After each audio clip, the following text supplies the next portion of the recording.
Ikomishoni yonyulo ezimeleyo kulindeleke ukuba ibhengeze iziphumo zonyulo ngokuhlwanje kumsitho zakubanja ngentsimbi yesithandathu kwiziko elingundlunkulu lale komishoni ePitoli.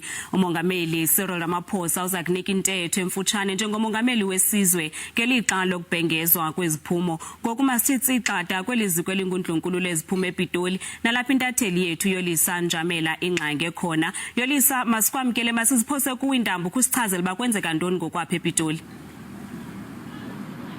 Kuyaqoqoshwa ngokulisa kugqityiwe apha into ezakwenzeka njengobusitsho xa uqala uchaza okanye ungena apha ezindabeni kuba umongameli uzabe lapha ngentsimbi yesithandathu namhlanje ebusuku. IEC nayo uzabe izikhupha ke iziphumo ngelo xesha.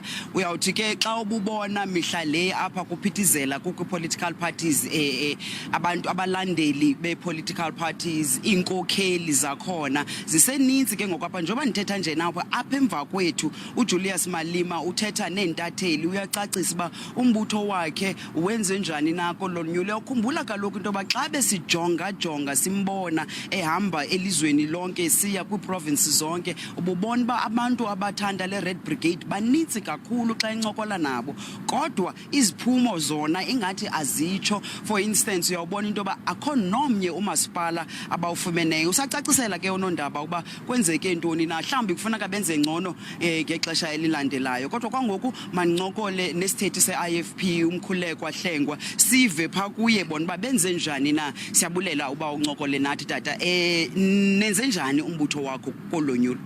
Siyafisa ukuba siqale sidlulise ukubonga okukhulu sibule abantu baseMzantsi Afrika abasiboleka ivoti. Sikuthathi kancane ukuthi ngo-2016 besinemkhandlu ewu-13 mawubuka inamba manje sibheke ku-25 iqembu ke njenge-IFP besilungisa amaphutha edlu ukuzokhumbula ukuthi sike salahlekelwa kakhulu imkhandlu before. I-project ethi ke landelayo manje yokuthi siqinisekise ukuthi ezifundazweni i-IFP sabalale. Siyajabula ukuthi imizamo yethu eMpumalanga kuzobuyisa amakhansela mhlawumbe azoba u5 mawubuka lapha esifundazweni saseGauteng. Le-IFP izobe idlala iqhaza elikhulu kulama coalitions azoba khona nokuthi ke nemkhandlu ke yaKwaZulu Natal kukhulu okukhulu. Ngakho ke ngokuthi ade sizibekele kona sikwi direction right eqonde ekuthenini isimo sesiqoqo sisibuyisele emzileni ozosisa phambili. Ngakho ke akukho singakhala ngakho ngoba akukho kusilahlekele.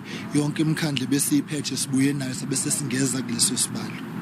Xa besincokola mina nawe izolo apha kule ndawo kuthiwa yi-Nerve Center okanye iRock ukhe wangicacisela ngento ebikhathaza okanye umbutho ubukhathaza kakhulu ba i-IEC i-results zakhona bezingena kancinci izolo ide yalunga kanjani lonto leyo. Kusizile ukuthi sikhulume ngoba immediately bathi ngikhulume nawe kubizwa i-press conference yabo ayisesezochaza ukuthi inkinga zikuphi nako lokucotho bekwenzeka kwasakubona sekushesha. Ngakho ke asikho isizathu esiphathekayo nekwinto esoyixoxa kabanzike nawo IEC ngoba thina sikukhuza ukuthi abangenza izinto ezizosolisa bese bezibeka ugcopha isidingo singekho ngokwethu IEC fanele simlekelele simnikeze uxhaso ukuze akwazi ukwenza umsebenzi wakhe ngendlela. Ingakho ke nje kubalula masikhuluma into esiyibona ukuthi ayihambi kahle sheshe siyikhuluma ukuze naye avuke emaqandeni. So sibone sekunokushesha okukhulu nokuthi bazophendula ukuthi lento edenza bade engafanele ingabi yenzeka. Siyabulela kakhulu tata umkhuleko Hlengwa uthethela i-IFP. Lisa masizibuyisele kuwindambo apha eGauteng. Sibabe ngazibini kuYolisa Njamela esePitoli.